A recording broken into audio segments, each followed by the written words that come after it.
AJ and Mikalah, the new Channel Q.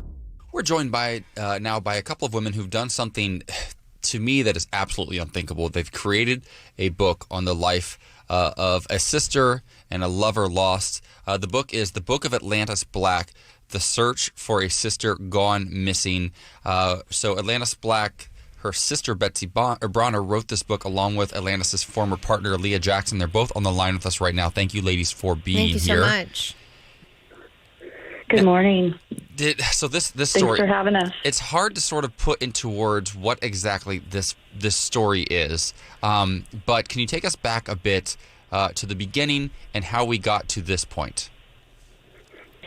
Yeah, this is Betsy. I would say I spent 7 years writing this book. I started in 2012, and that was 4 years after the events that really inspired the book had taken place. And just to be totally clear, Leah is a character in this book, and Leah and I have kept in close touch, especially since the book was being drafted. So, Leah, would you agree with that? Yes, I had no part in writing. That was actually all Betsy. So, oh, wow. I'm just here as a support. Yeah. And as a resource. I mean, so many people, Leah was really the most important person in Atlantis' life really before she left the lives of everyone she loved. And I wanted to offer, I could read you the first page just so you know. It gives a lot of information. Yeah, please do. Absolutely. All right, here goes. On June 25th, 2008, a young woman with my sister's IDs was found dead on the floor of a hotel room in Tijuana. Her body had needle marks in the left arm, a wound on the right middle finger, and a bruised cranium. She wore blue jeans and a brown T-shirt that read, "Good Karma." 2 syringes were in the room, one on the nightstand, one in her purse. The police report said that the IDs, including an American passport and a California driver's license issued to Eunice Atlantis Black, did not appear to match the body, which was cremated without anyone's taking fingerprints or checking dental records. The autopsy report said that the woman had green eyes and weighed less than 100 pounds. My sister had hazel eyes, like my mother's. She was 31 and running from felony charges in a prescription drug case in the state of California when she disappeared. By the time I heard the news, the only thing that might have shocked me would have been if my sister had found a way to live. Oh, I just want to tell you that I have my brother, which is not my sister, but I do adore my sister-in-law, and I feel like to ever get that phone call is something I wouldn't be able to handle. You also discuss losing your mother as well within the same year. I know that Leah really gave you so much credit for being able to get through that.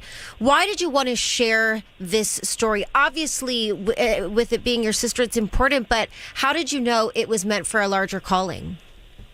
It's so interesting. I'm a poet by training, and I have a practice of writing. And after this happened, I found that I kept going into that hotel room where I'd never been,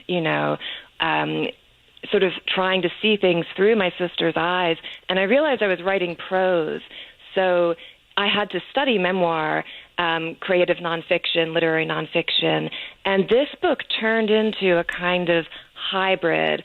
Leah and I have talked about this, but it is part biography. My sister wanted someone to write a book about her. She wasn't going to do it herself. A true musician, baby.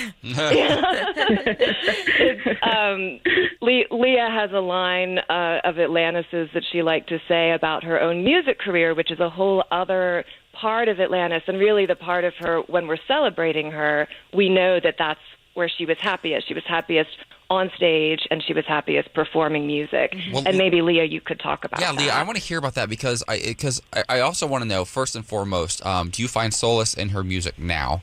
Do you ever just go back and just let yourself go back to that place, that time? And also, it says here that Atlantis believed that she wasn't meant for this world. She said her music fans weren't even born yet, alluding to like a longer sort of existence in a different way than we traditionally think of. I want to get your thoughts on that, Leah.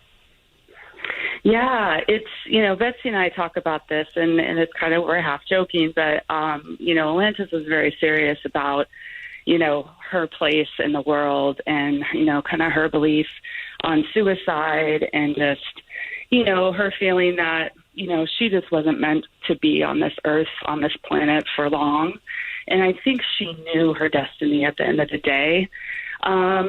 So that kind of, that line of, her fans hadn't even born yet, I think was just a very eerie way of knowing what her destiny was going to be. And listening to her music now, because, as this book has come out, Betsy and friends of hers, bandmates of hers, have actually been able to release some of her music, re-release, and actually some of her unreleased music, which has been pretty amazing to hear again. It's just, it's a indescribable feeling, honestly, to listen to her music. But it just feels really, really joyous in a way that her music was everything to her. That's actually what kept her alive. That was the one thing that in her life that she loved more than anything. And I think, you asked kind of like the story from then to now is she knew that she was going to have people find her music and find out about her story. And, we're at this point now, which is really exciting, healing. It's just been, all the feels, as Betsy and I have talked about, to have her story shared out in the world finally.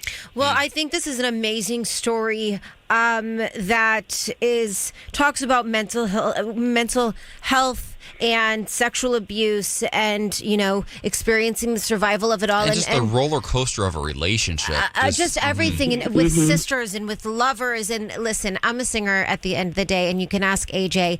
Every day I tell him, I'm a star, baby. And that is just what you say. And you are a star. But you know what? Atlantis Black is a star. I am so grateful that you put her story to paper for people to get now. You can get it on Amazon. You can get it wherever books are sold. Tin House, Please. Indie Bound, The Book of Atlantis Black, The Search for a Sister Gone Missing. Get a copy. She's a star, and you guys are heroes and survivors, and we appreciate you taking the time with us to share the amazing story of Atlantis Black.